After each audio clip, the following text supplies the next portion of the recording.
नमस्कार। चलिए आज बात करते हैं एक ऐसे संवाद की, एक ऐसी गहरी और सदियों पुरानी बातचीत की जो हम सबके सबसे बड़े सवालों का जवाब देने की कोशिश करती है। आइए इस दिव्य ज्ञान को समझने के सफर पर चलते हैं। ये एक ऐसा सवाल है जो शायद हर किसी के मन में कभी ना कभी जरूर आया होगा। और यही वो सवाल है जो गरुड़ और भगवान विष्णु के बीच हुए इस संवाद की नींव है। एक ऐसा संवाद जो हमें जीवन और मृत्यु के पार झांकने का मौका देता है। तो इस पूरी बातचीत को ठीक से समझने के लिए सबसे पहले ये जानना जरूरी है कि ये हो किसके बीच रही है। चलिए मिलते हैं उन दो किरदारों से जिनकी वजह से ये अद्भुत ज्ञान हम तक पहुंचा। पता है इस ग्रंथ की सबसे खास बात क्या है? ये कोई उपदेशों की लिस्ट नहीं है। ये एक सवाल जवाब का सिलसिला है, एक संवाद। और इसी वजह से बड़े बड़े और गहरे फिलोसॉफिकल आइडियाज भी इतने आसान लगते हैं, जैसे कोई गुरु अपने शिष्य को ब्रह्मांड के राज बता रहा हो। यहां दोनों किरदारों की भूमिका बहुत ही दिलचस्प है। देखिए, एक तरफ है गरुड़, जो सिर्फ पक्षियों के राजा नहीं है, बल्कि वो हम सबकी तरह हैं। एक साधक जो सच को जानना चाहते हैं, वो हम सबकी तरफ से सवाल पूछ रहे हैं। और दूसरी तरफ है भगवान विष्णु, जो परम गुरु के रूप में उस ज्ञान को दे रहे हैं।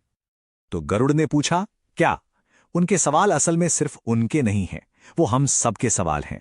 वो डर, वो जिज्ञासा जो उस चीज को लेकर है जिसे हम जानते नहीं। गरुड़ का पहला सवाल सीधा उस डर पर चोट करता है जो मौत के नाम से जुड़ा है। वो पूछते हैं कि आखिर मरने के बाद लोग तकलीफ क्यों उठाते हैं? मतलब अगर यात्रा खत्म हो गई तो फिर ये पीड़ा, ये कष्ट क्यों? और फिर आता है दूसरा सवाल जो इस रहस्य को और भी गहरा कर देता है। वो जानना चाहते हैं कि शरीर छूटने के बाद आत्मा का सफर असल में होता कैसा है, वो कहां जाती है, किस रास्ते पर चलती है। और आखिर में गरुड़ वो सवाल पूछते हैं जो न्याय से जुड़ा है। एक अच्छा इंसान और एक बुरा इंसान, दोनों का अंजाम कैसे तय होता है? आखिर कौन करता है कर्मों का यह हिसाब किताब? बस यहीं से भगवान विष्णु के दिव्य उत्तरों का मंच तैयार होता है। और इन्हीं सवालों के जवाब में भगवान विष्णु सृष्टि के सबसे बड़े रहस्यों में से एक पर से पर्दा उठाते हैं। एक ऐसा ज्ञान जो हमारे जीने के मायने बदल सकता है। विष्णु के सभी जवाबों का जो सार है ना, वो एक ही शब्द में छिपा है, कर्म। देखिए, ये कोई सजा या इनाम का सिस्टम नहीं है, बल्कि ये तो यूनिवर्स का एक सीधा साधा नियम है। हर एक्शन का एक रिएक्शन होता है। हमारी सोच, हमारे शब्द, हमारे काम, सब मिलकर हमारे भविष्य को गढ़ते हैं। विष्णु समझाते हैं कि आत्मा का ये सफर कोई रैंडम घटना नहीं है, बल्कि इसका एक पूरा प्रोसेस है।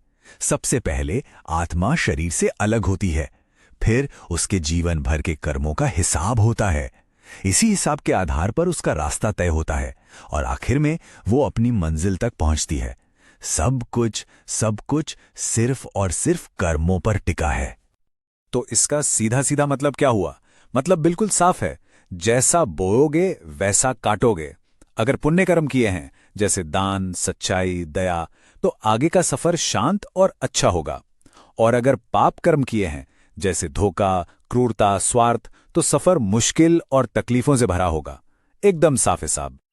तो चलिए अब इस पूरी बातचीत का जो सार है, जो सबसे बड़ी सीख है, उससे समझते हैं। ये वो ज्ञान है जो हमें आज इसी जीवन में एक सही दिशा दे सकता है। इस पूरे संवाद से हमें कुछ बहुत गहरी बातें पता चलती हैं। सबसे बड़ी बात यह है कि मौत के बाद का सफर कोई इत्तेफाक नहीं है, बल्कि हमारे ही कर्मों का आईना है। ये समझ, ये ज्ञान हमें एक जिम्मेदार और बेहतर जिंदगी जीने के लिए प्रेरित करता है। और आखिर में बस ये एक लाइन जो इस पूरे ज्ञान का निचोड़ है, व्यक्ति के कर्म ही उसका मार्ग निर्धारित करते हैं। ये बात हमें एक बहुत गहरे सवाल पर लाकर छोड़ देती है कि आज हम जो कर रहे हैं उससे अपने आने वाले कल का कौन सा रास्ता बना रहे हैं।